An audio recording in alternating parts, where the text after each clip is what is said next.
Hi, it's Stephen here from Sound of an Ocean Wave, and this is day 3 of the March daily draws. So as we close out the weekend and approach a new week, let's see what message we get. And I'll be taking the first card from the Tarot of Dragons, followed by an oracle card from the Dragon Path Oracle. So let's choose our first card and get the reading underway. Okay, here we go, and today we'll go there.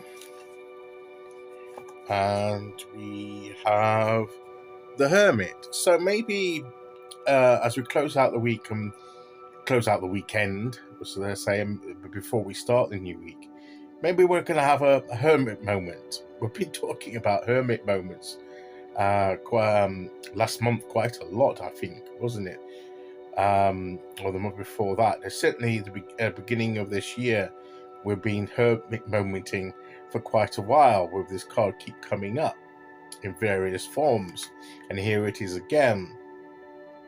But it's the first time this month, obviously, because we're only the third day in, so it hasn't had much opportunity yet. But I love this Hermit card, where I love how he's on the cliff, so he can get a good viewpoint, and he's removed from whatever situations he faces below. So it's a moment to himself, a moment of privacy, moment alone.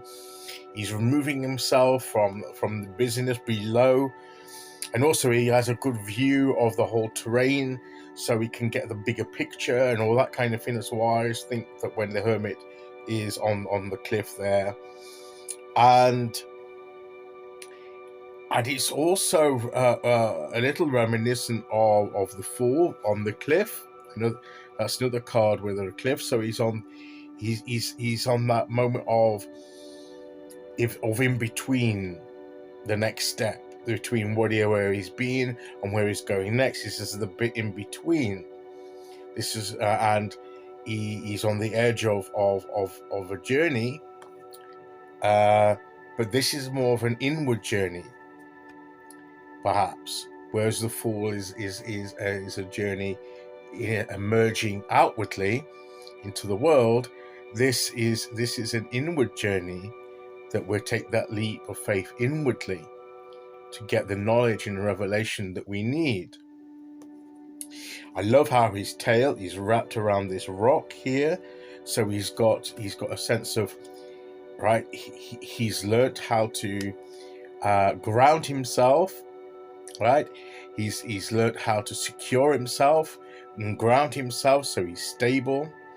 So a little bit unlike the Fool, where he's just casually going forward and in danger of jumping off the cliff. He's got a bit more security. He's wrapped his tail around the rock. So and then he's got his crystal, his ball here, or a sphere that he's looking into, with the stars in there shining, in echoing perhaps the stars in shining into the. So he's got the universal revelation here, mirroring the universe that whatever he's looking at. It's a bit like to the two of wands, where he has the globe. This isn't necessarily a globe as such, but it's a sphere, and he's looking. And whereas the globe in the two of wands is about where to go next in their journey, in their path, where they're going next, and looking outwardly, that too also is high up, looking down, isn't it, upon the path, sometimes as well, getting that vantage point. And I think that again, that fresh perspective from looking down, looking at a fresh perspective by removing yourself, bringing yourself up to a higher level of being, in order to get a fresh perspective as well, which is what the Hermit is about. And he's looking in here for the light. That's his light, that's his guidance. That's where he's going to go into an inward journey to get that revelation and illumination that he needs to shine his way onto the path that he needs to take next. So maybe a moment drawing aside, a moment of reflection. Um, if you're in a busy household, maybe if you possible, go for a walk by yourself. You know, or take the dog for a walk or something like that, or something like that. But go somewhere where you can have a moment away from the hubbub of life, and just have a moment of reflection. And you don't have to be sat, you know, in a yoga position, a lotus position of meditation, you know, with the legs crossed and everything and the eyes closed and all that kind of thing. I mean, if you can do that and you want to do that, that's fine. Whatever works for you, that is brilliant. But you don't have to. That's what I'm saying. There are various ways to get into this stage of it's just drawing yourself aside, going for a walk in the woods or any other place by the river or something like that. If you go and walk near a cliff, that's okay. That's ideal if you want to actually enact this card, but just be careful. You know, make sure that you're not putting yourself in danger. But whatever it takes to get that moment where you can draw aside, and it's that inner reflection, it's going inwardly.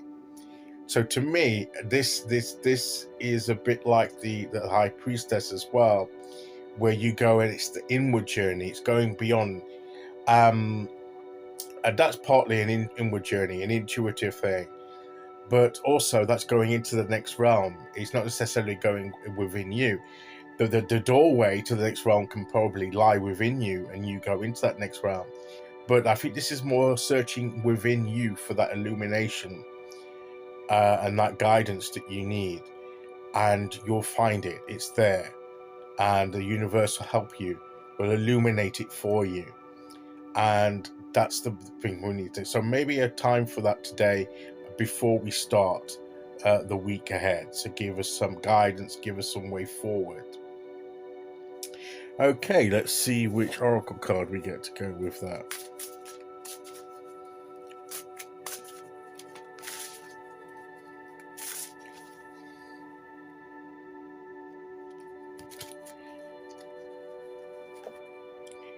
Grace. That stillness, that gentleness, we don't force it. Grace is about not forcing it. And it's being kind to ourselves as well. And it's about giving thanks and being thankful and just going with that flow. Go with the flow inwardly. Don't force the situation, as I say. Go gently, go kindly to yourself. And when you go within, you'll find the answer that you need. Okay, so that is today's message. I'll be back tomorrow as we start the new week with day 4. Until then, thank you for listening. Take care, everyone, and I'll see you again very soon. Okay, bye-bye.